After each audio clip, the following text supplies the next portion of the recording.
દર્શક મિત્રો, જી ન્યૂઝ ગુજરાતીમાં આપનું હાર્દિક સ્વાગત છે। વડોદરા છાણીમાં આવેલ LED ટેકનો કંપનીના 200 જેટલા કર્મચારીઓ ધરણા પર બેઠા હતા। કર્મચારીઓની માંગ હતી કે પગાર વધારો, બોનસ આપો।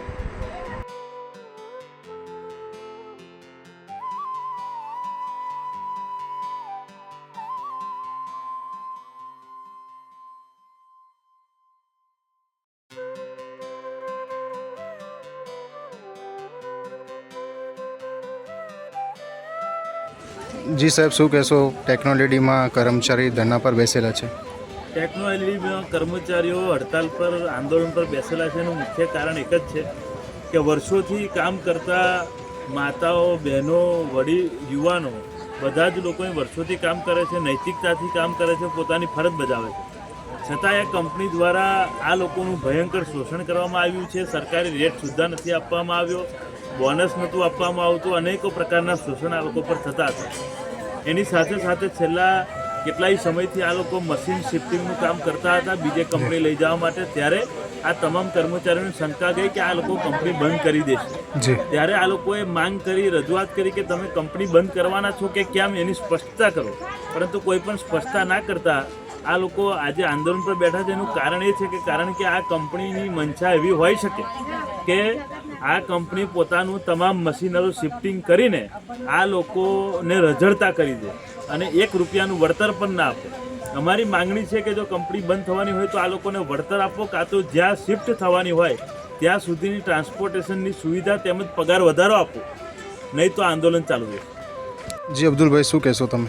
આ છાણી વિસ્તારમાં આવેલી techno LED private limited company છે જી, અને પોલીકેપ સાથે એનું કોલેબોરેશન છે એવું જાણવા મળેલું છે। જી, હાલમાં પરિસ્થિતિ એ સર્જાઈ છે કે આ કંપની પોતાના તમામ સંસાધનો અહીંયાથી શિફ્ટ કરી રહી છે જી, અને વર્કરોને એક દહેશતમાં નાખી દીધા છે કે આ તમામ વર્કરોને છૂટા કરવામાં આવશે અને કોઈ પણ જાતની કંપની બાહેધરી લેવા તૈયાર નથી। કંપની એમ કહે છે કે ચાલુ રહેશે, પણ ચાલુ કઈ રીતના રહેશે જ્યારે 50% સંસાધનો તો અહીંથી શિફ્ટ થઈ ચૂક્યા છે। જી, એટલે જે વર્કરો અહીંયા, જે કામદારો છે, જે 10-10, 15-15 વર્ષથી જે અહીંયા કામગીરી કરી રહ્યા છે, એમનું અત્યાર સુધી તો શોષણ કરતા જ આવ્યા છે, પણ શોષણના થવા ઉપરાંત બી આ લોકો અહીંયા કામ પોતાનું ચાલુ રાખતા હતા અને પોતાની ઈમાનદારીથી આ લોકો આ કંપનીને આગળ વધારી છે। હવે જ્યારે આ કંપની આ લોકોને બંધ કરવાની વાત કરતી હોય, કે કંપની અહીંયાથી શિફ્ટ થવાની વાત કરતી હોય, તો જે કાયદાના જોગવાઈઓમાં છે કે ભાઈ તમામ જે વર્કરો છે, જો કંપની શિફ્ટ થતી હોય તો લેડીઝ વર્કરોને પણ અને જે પુરુષ કામદારો છે તમામને અહીંયાથી ત્યાં સુધી ટ્રાન્સપોર્ટેશનની વ્યવસ્થા આપવી પડે, એ લોકોને પગાર વધારો કરી આપવો પડે।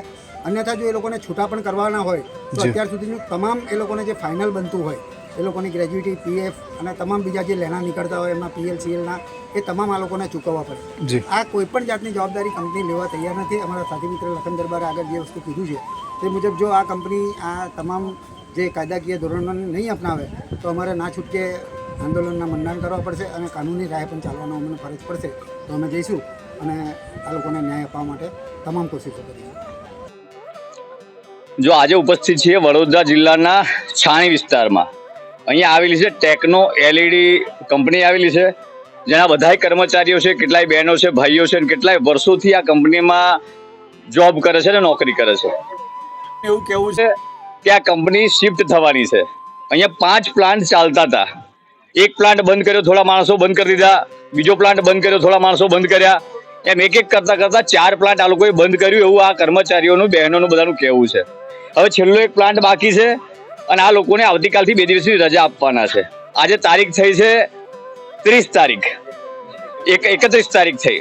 હવે 2 દિવસની રજા આપશે એટલે આ લોકોને કંઈકના અંશે એવું છે કે ચોક્કસપણે આ કંપની બંધ થઈ જશે ને બીજે શિફ્ટ થવાની છે। આવા વર્ષોથી આ કર્મચારીઓ છે કોઈ જાણ કરેલી છે નહીં। જો કંપની તમારે બંધ જ કરવી હતી તો થોડા સમય પહેલા, અગાઉ 5, 6, 7 મહિના પહેલા કદાચ જાણ કરી હોત તો આ કર્મચારીઓ બિચારા ક્યાંક ને ક્યાંક બીજે ક્યાંક રોજીરોટી માટે પોતાનું આવકનું સંસાધન શોધી શકત, પણ અચાનક આપ તૂટે એમ આવી પડેલી આ આફતમાંથી આ લોકો ઉગરી શકે એમ છે નહીં।